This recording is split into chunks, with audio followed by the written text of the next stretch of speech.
ئامادەبوانی بەڕێز ئەم کاتە و هەموو کاتێکتان باش.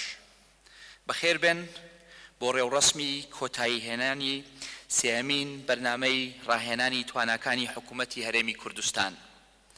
بە خۆشحاڵیەوە ئەمڕۆ پێکەوە کۆبووینەتەوە بۆ ئەوەی وردە وردە بەری هەوڵ و ماندووبوونی ئەو پرۆژەیە بچینەوە کە 3 ساڵ لەمەوبەر بە توانایەکی کەم و هیوایەکی زۆرەوە دەستمان پێکرد.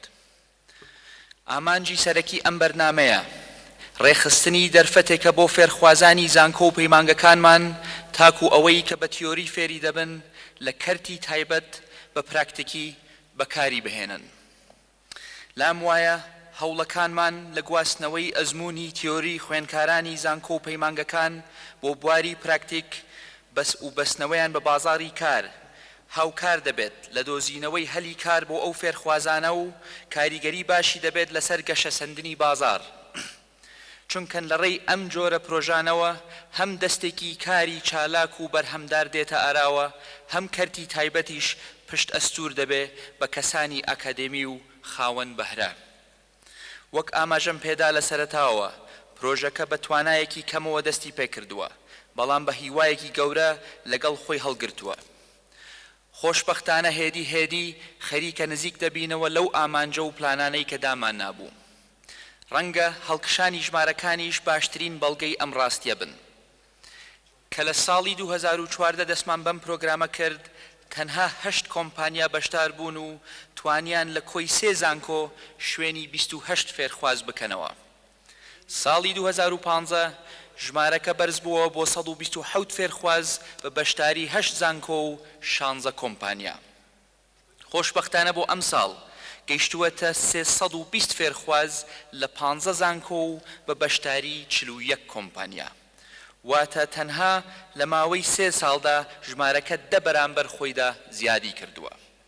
چاومان لەسەر ئەوەشە بە پشتیوانی هەمولایەک لە ساڵی داهاتوو گەشە بەم بەرنامەیە بین و ژمارەکان زیاتریش بکەین. لەبەرەوەش کە یەکێک لە ئامانجەکانمان هەوڵدانە بۆ بەدامەزراوکردنی هەموو هەوڵ و کارێکمان توانراوە لە سەرجەم زانکۆکاندا سەنتەری گەشەپێدانی کار بکرێتەوە کە ئامانجی هاوکاریکردنی خوێنکارە لە دۆزینەوەی هەلی کار و داڕشتنی نەخشە ڕێگای ژانی خۆناغی دوای خوێندنیان. ئەمەش بۆ خۆی دەستکەوتێکی گرنگی ئەم پرۆژەیە. یەکێک لە پێوەرەکانی زانکۆ باشەکانی جیهان بریتیە لە پراکتیککردنی ئەو دەرسانەی کە لە هۆڵەکاندا دەوترێنەوە. لە کەم شوێن و سوچی ئەم جیهانەدا جێیەک ماوە کە خوێندن لێی تەنیا لە چوارچێوەی تیۆریدا ماوە. بە ئەزمون دەرکەوتووە کە گرێدانی فێربوونی تیۆری و کاری پراکتیکی نەک تەنها بۆ فێرخواز و زانکۆکان باش بووە، بەڵکو بۆ کۆمپانیەکان و بۆ بازاڕی کاریش ڕنگدانەوەی ئیجابی و بەرەو پێشچوونی بەرچاوی هەبووە. بۆیە لە ساڵانی ڕابردوو ئێمە لە حکوومەتی هەرێم هەوڵمانداوە خوێندنی پراکتیکی لە زانکۆ و پەیمانگەکان گەشە پێ بدەین. لە پاڵیشدا ئەم جۆرە پرۆژانەمان ڕاگەیاند کە کۆمپانیا و کۆمپانیەکانی کەرتی تایبەت لی بێنە پێشەوە بە شێوەیەک بەرژەوەندی دوولایەنی بازاڕی کار و فێرخوازانیشی تێدا مسۆگەر بکرێت. ئێمە لەم خۆناغەدا ئەرکێکی گەورەمان کەوتووەتە سەرشان کە بریتیە لە گەشە پێدان بە بازاڕی کار و کەرتی تایبەت و کەمکردنەوەی ئەو بارگرانیە لەسەر کەرتی گشتی کە بەداخەوە لە کاتی قەیرانی نەخوازراوی دارایی زیانەکانیان بەڕوونی دەرکەوتن. ئیتر کاتی ئەوە هاتووە کە هەمومان پێکەوە پایەکانی کەرتی تایبەت بەهێزتر بکەین بە جۆرێک کە ئابووری کوردستانی پێ ببوژێنینەوە و هەمە جۆری بکەین.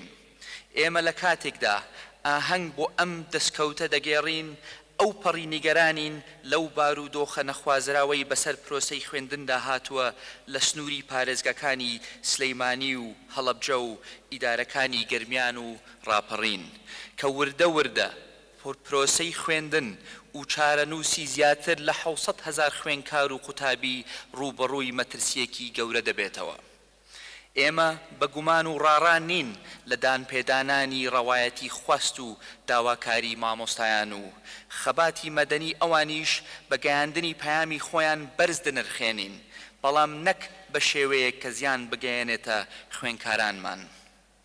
ئێمە ئەرکی خوێندنی سەدان هەزار منداڵ و فێرخوازانی ئەم ناوچانەمان لە ئەستۆدایە و ناتوانین هەروە بێدەنگ بین لەوەی کە ساڵێکی خوێندنیان بە فێڕۆ بڕوات. بۆیە گرەومان لەسەر وشیاری مامۆستا و دۆزینەوەی خاڵی هاوبەش و زمانی لێکگەیشتنە بۆ ئەوەی پێکەوە فریای ڕزگارکردنی ئەو بەشە بکەوین کە دەکرێ ڕزگاری بکەین و بە هەر جۆرێک بێت ساڵی خوێندن بخەینە سەر ڕێچکەیەکی دروست.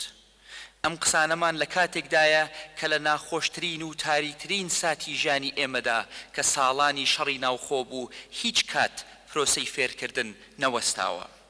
دوور لە هەموو باس و خواستێکی فەرمی فەوتانی ئەم ساڵە هەمومان بەگشتی و مامۆستایان بە تایبەت دەخاتە بەردەم بەرپرسیارەتێکی ئەخلاقی و دەرونی و سۆزی دایک و باوکایەتی و ئەرکی پەروەردەکاری.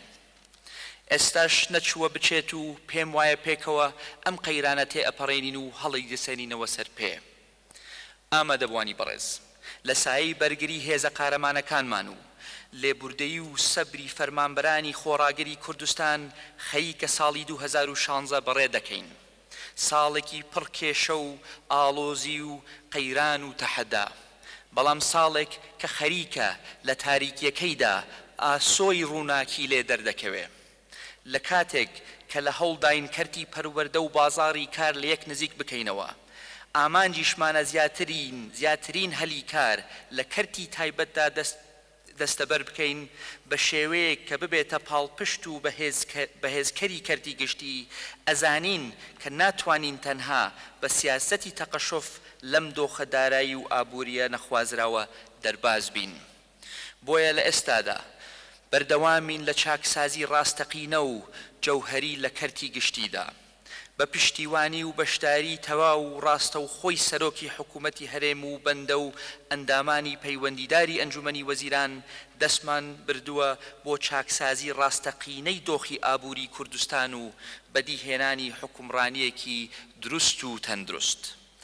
لەم پێناوەشدا خۆشبەختانە چاکسازیەکانمان لە پرۆژە و پێشنیارەوە گواستووەتەوە بۆ بواری پراکتیکی و جێبەجێکردن. هەندێک لە چاکسازیەکانمان بریتین لە نوێگەری و بەدامەزراویکردنی وەزارەتی دارایی و ئابووری بە شێوەیە کە ببێتە سەرەتایەک بۆ داڕشتنی سیاسەتێکی نوێی دارایی و لە ڕێشەوە بیکەینە پێشەنگ بۆ چاکسازیەکانمان. گۆڕانکاریەکانمان لە وەزارەتی دارایی 5 بوار لە خۆی دەگرێتەوە کە بریتین لە چاکسازی دارایی گشتی، گومرک، باج، بەڕێوەبردنی دارایی گشتی و بە ئەلکترۆنیکردنی پرۆسەکانی ناو وەزارەت. چاکسازی لە دارایی گشتیدا یارمەتیدەرێکی گەورە دەبێت بۆ داڕشتنی تەندروستی سیاسەتی بودجەی ساڵانەی حکوومەتی هەرێمی کوردستان. لە ڕێی چاکسازی گومرکیشدا دەستمان کردووە بە یەکەوە بەستنەوەی بنکە گومرکیەکان لە هەرێمی کوردستان لە ڕێی سیستمێکی ئێلکترۆنی لە پێناوی باشترکردن و خێراترکردنی خزمەتگوزاریەکان و دابینکردنی زانیاری دروست و شەفاف لە کاتی خۆیدا دەربارەی داهاتی گومرک. ئەمڕۆ ئەم سیستمە لە کۆی 6 خاڵی گومرکی لە 4یاندا ئەنجام دراوە و کە برایم خەلیل و باشماخ و فرۆکەخانەکانی کوردستان دەگرێت و لە ماوەیەکی نزیکدا لە خاڵە سنووریەکانی حاجی ئۆمران و پەروێزخانیش جێبەجێ دەکرێن. دەربارەی باج سەرقاڵی چاکسازی بەرچاوین لە ڕێگای گۆڕینی سیستم و شێوازی کۆنی باج وەرگرتن و هەنگاونان بەرەو ستانداردێکی نێودەوڵەتی کە دەبێتە مای بەرزکردنەوەی داهات لە ڕێگای باجدەرە گەورەکانی کوردستان بەبێ ئەوەی نەڕێگر بێت لە گەشەکردنی بازرگانی نەزیانیش لە باجدەری کەم دەرامەت بدات. هەر لە چوارچێوەی دارایی گشتیشدا دەستمان کردووە بە کۆنتڕۆڵکردنی خەرجیەکانمان لەلایەکەوە و باشترکردنی بەڕێوەبردننی پابەندیەکان و قەرزەکانی حکوومەت لەلایەکی ترەوە. لەم پێناوەشدا وەک هەنگاوێکی سەرەکی هێڵکاریەکی ژمێریاری نوێمان دروست کردووە بە شێوەیەک گونجاو بێ لەگەڵ ستانداردی نێودەوڵەتی. لە هەنگاوێکی تریشماندا دەستمان کردووە بە تۆمارکردنی یەکە بە یەکەی موچەخۆرانی کەرتی گشتی کوردستان لە سیستمێکی بایۆمەتری ناوەندیدا. پرۆسەی تۆمارکردنەکە بریتیە لە وەرگرتنی وێنەی پەنجەمۆری ئەلکترۆنی و وێنەی گڵێنەی چاو لەگەڵ وێنەی دەموچاوی هەموو موچەخۆرانی کەرتی گشتی. لەم هەنگاوەماندا تەنها دوای 3 هەفتەی کە دەستی پێکردووە توانراوە زیاتر لە 290,000 موچەخۆر تۆمار بکەین. ئەم ژمارەیە دڵنیامان دەکاتەوە کە دەتوانین لە کاتی دیاریکراوی خۆیدا بەرنامەکەمان کۆتایی پێبهێنین. لە ئەنجامی ئەم پرۆژە گەورە و استراتیجەدا دەبینە خاوەنی سیستمێکی کارگێڕی پتە و ڕوون و لە ڕێەوە چاکسازی فراوانتر لە پرۆسەی پێدانی موچە و ڕێخستنی میلاکات دێنینەوە ئاراوە. لەگەڵ تەواوبوونی کۆی پرۆسەکەدا سەرجەم خاوەند و موچە و سێ موچە نایاساییەکان ئاشکرا دەبن. ئەمە جگە لەوەی کە دیاردەی موچە خۆری وهمی و بندیواریش لەناو دەبێن. هەوڵی جدیشمان داوە کاروباری حکوومەت و دام و دەستگاکانی شەفافتر بکەین و بەشداری بە هاوڵاتیان بکەین لە پرۆسەکانی لەو پرۆسەیەدا لە پێناوی بەدەستهێنانی پشتگیری هاوڵاتیان بۆ بەرنامەکانمان و گەڕانەوەی متمانە لە نێوان هەردوو لامان. پێمان وایە حکومڕانی هیچ کات کێبڕکەی خۆشەویستکردن نییە، بە تایبەتی لە کاتی قەیراندا. بەردی بناغی هەوڵەکانیشمان لە ڕووی شەفافیەتەوە پەیوەندی بە داهاتی هەرێمی کوردستانەوە هەیە و وردبینیکردنی تەواوی پرۆسەی داهاتی نەوت و گازی کوردستان. لەم ڕۆوە گرێبەسمان لەگەڵ کۆمپانیەکانی وردبینی نێودەوڵەتی واژوو کردووە، ئەوانیش بە فەعلی دەستیان بەکار کردووە. پرۆسەی وردبینیەکە هەر یەک لە پرۆسەی هەناردەی نەوت و تێچووی کۆمپانیا نەوتەکانی نێودەوڵەتی و خۆماڵیش دەگرێتەوە. بۆ نمونە پرۆسەی فرۆشتنی نەوتی خاو و بەرهەمەکانی نەوت چ لە بازاڕی جیهان بێ چ لە بازاڕی خۆماڵی بێ لەگەڵ وردبینیکردنی پاڵاوگەکانمان و پرۆسەی ئاڵوگۆڕی سوتەمەنی. یەکێک لە هەنگاوە هەرە گرنگەکانیش تریشمان ئەوە بووە کە وەزارەتی کار و کاروباری کۆمەڵایەتی و وەزارەتی پلاندانان لەگەڵ تیمی پسپۆڕانی بانکی نەودەوڵەتی کارمان لەسەر پێداچوونەوەی سیستمی سۆشیال کردووە لە کوردستان لە پێناو دروستکردنی هاوسەنگیەک لە نێوان ئیمتیازەکانی کەرتی گشتی و کەرتی تایبەت بە تایبەت لەباری پرسی خانەنشینی و بیمەی کۆمەڵایەتی. ئازیزان، ئامانجەکانمان تەنها دەربازکردنی کوردستان نییە لە دۆخی ئەمڕۆدا، بەڵکو بەجێهێشتنی کوردستانێکی کارا و دەوڵەمەندە بۆ نەوەکانی داهاتوومان. کوردستانێکی بەهێز کە ئابوووریەکەی هەمەجۆر بێت و تەنها پشتی بە نەوت و گاز نەبەست بێت. بازارێکی کار کە فێرخوازانی وەکو ئێوەی عەزیز و هاوڕێیەکانتان بتوانن بە ئاسانی جێی خۆتانی تیا ببینەوە. بازارێک کە ئێوە ببن بە خاوەنی، کەرتێکی تایبەت کە تێیدا داهێنەر بن، کە تێیدا بتوانن خەون و خواستەکانی خۆتان تێدا بەدی بهێنن. لێرەوە دەستخۆشی لە وەزارەتی خوێندنی باڵا و توێژینەوەی زانستی یەکەم بۆ بەردەوامبوونیان لە گونجاندنی پرۆگرامەکانی خوێندنیان لەگەڵ پێویستی بازار.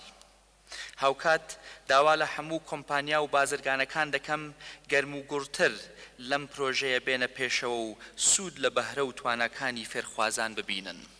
ئێمەش لە حکوومەت بەڵێن دەدەین کە تەواوی پشتگیری و پشتیوانی خۆمان بۆ ئەو لایەنانە دەرەبڕین.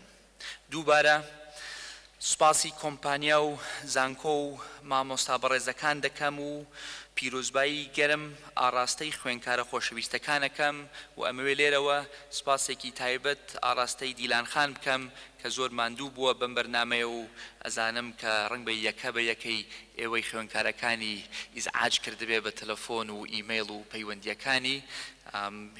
هیوای سەرکەوتنتان بۆ ئەخوازم بۆ پرۆگرامەکە و بۆ ئایندەتان هەر شاد و سەربەرز و سەرکەوتوو بن و زۆر سپاس بۆ ئامادەبوونتان.